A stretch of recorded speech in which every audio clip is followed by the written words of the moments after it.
How much is Austin Reaves really worth? No, seriously. After what we just witnessed with the Desmond Bane trade, it's a fair question. For first-round picks, a pick swap, and 2 rotation players, that's what Orlando had to give up to pry Bane out of Memphis. And suddenly, the whole league is doing math in their heads. Not cap space math. Value math. If Bane is worth that, then what's my guy worth? And in Los Angeles, it sparks a very specific, very sensitive conversation. Because if the Lakers have any hope of reshaping this roster, of finding a third star, of building a real contender around LeBron and AD before the window slams shut, they may have to trade a fan favorite. They may have to trade Austin Reaves. Welcome back to the channel. If you're a die-hard Lakers fan, or just love breaking down what these blockbuster trades really mean for the league, then smash that like button, subscribe, and turn on the bell so you never miss a drop. Because things are getting chaotic, and the Lakers are now officially on the clock. Let's start with the elephant in the room, Desmond Bane to the Orlando Magic. This was not a minor move. This was a seismic jolt to the trade market. The Magic, a young team on the rise, gave up Kentavious Caldwell-Pope, Cole Anthony, for first-round picks, and a pick swap to land Bane. That's a serious haul. One that most fans would expect to be attached to a superstar name, not a 6 feet 5 inches sharpshooter with 0 All-Star appearances. And that's where the story twists for the Lakers. Because Austin Reaves and Desmond Bane, while different players, are often talked about in the same tier. Bane is a better shooter and a stronger defender. Reaves is more creative with the ball, more of a pick-and-roll savant. And yet, their contracts are wildly different. Bane is locked in at $36 million per year until 2029. Reaves? He's on one of the best value contracts in the league, $13 million per year for 2 more seasons, and then he's eligible for a major extension. So here's the uncomfortable truth Lakers fans don't want to admit: Reaves might be your best trade asset. And that's not just a hot take. That's a reflection of the market. Because when Bane costs 4 first-rounders, it doesn't just change his value. It redefines the value of every high-efficiency, non-all-star starter in the league. Mikal Bridges just fetched 5 firsts. DeJounte Murray went for 3. The cost of contending just exploded. Now, let's zoom in on the Lakers. They've made it clear, they want to improve. They want to chase a star. They want to make this final chapter with LeBron mean something. But they don't have cap space. They don't have a lottery pick. They don't have the young prospects other teams are dangling. So if you want to be in the conversation for someone like DeJounte Murray, Darius Garland, Trae Young, or Brandon Ingram, guess what? You have to talk about Reaves. And here's where it gets tricky. Because Reaves isn't just a name on a spreadsheet. He's a symbol. Of scouting wins. Of undrafted grit.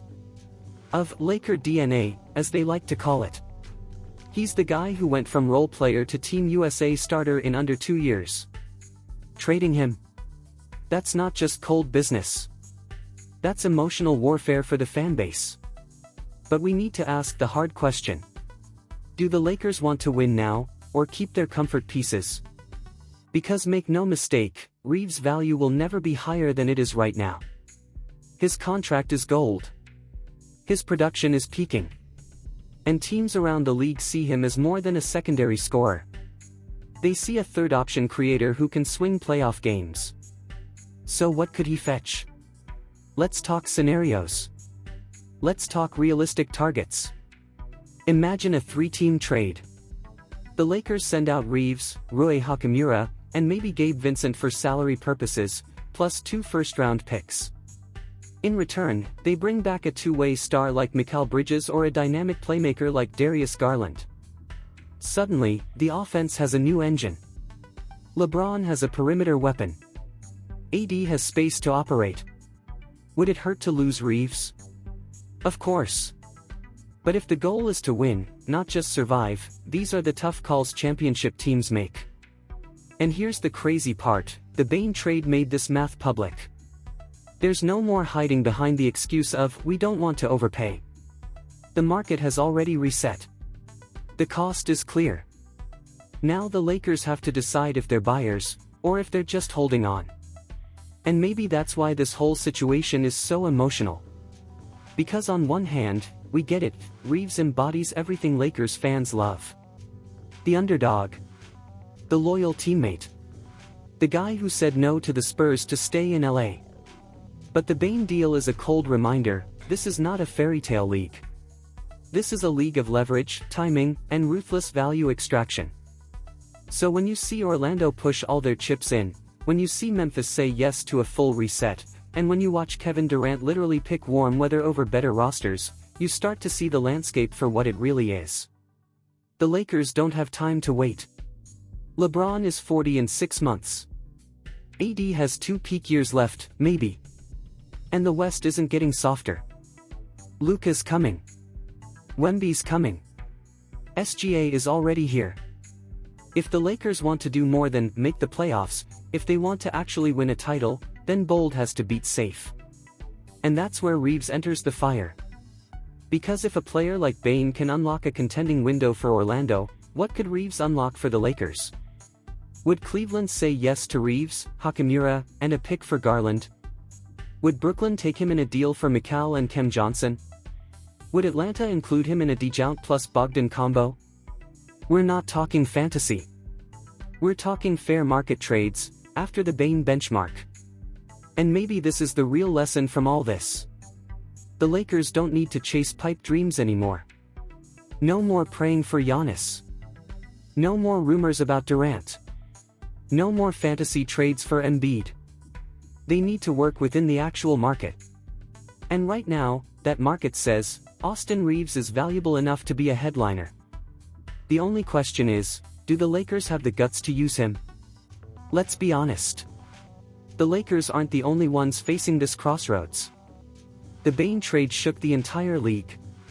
It made fans question Luka's return value. It made us rethink what non-superstar players are really worth. And it set the stage for a wild offseason, where every contender has to choose, overpay now, or fall behind forever. So here's where you come in. If you're Rob Pelinka, what do you do? Do you trade Reaves in a package for an elite two-way guard? Do you double down and hope he continues to grow into a borderline star? Or do you split the difference, keeping Reaves but trying to flip D'Lo, Rui, and picks instead? Let me know your thoughts in the comments. Because this isn't just about one player. It's about what kind of team the Lakers want to be. And as always, if you got something from this breakdown, if it helped you see the trade market in a new way, then don't forget to like the video, subscribe to the channel, and turn on notifications so you stay locked in for every rumor, every trade, and every twist this wild offseason throws at us. We're just getting started. Because the trade market isn't just heating up, it's on fire. And the Lakers? They're standing right in the middle of it. Let's see what they do next. Here's a crucial insight for you: diving into financial education can significantly elevate your quality of life.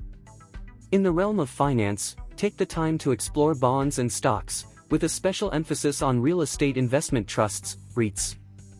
These investments have the potential to generate passive income.